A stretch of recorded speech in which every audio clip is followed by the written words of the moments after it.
Hello friends, আজ আমরা আলোচনা করব অপারেটিং সিস্টেম কি।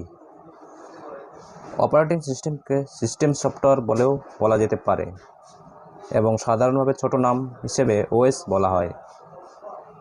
অপারেটিং সিস্টেম হলো একটি মুখ্য সিস্টেম সফটওয়্যার যেটা ডিভাইসের ইউজার এবং কম্পিউটার হার্ডওয়্যার ও সফটওয়্যার প্রোগ্রামসগুলির মাঝের ইন্টারফেস হিসেবে কাজ করে।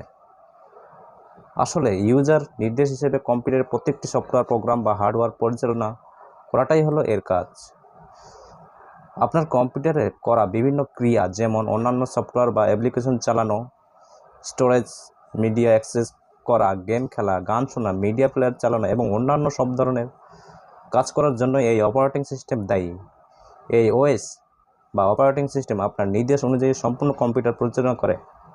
তাই একটি ওএস ছাড়া কম্পিউটার, ল্যাপটপ বা স্মার্টফোন চালানো সম্ভব না। অন্যভাবে বললে অপারেটিং সিস্টেম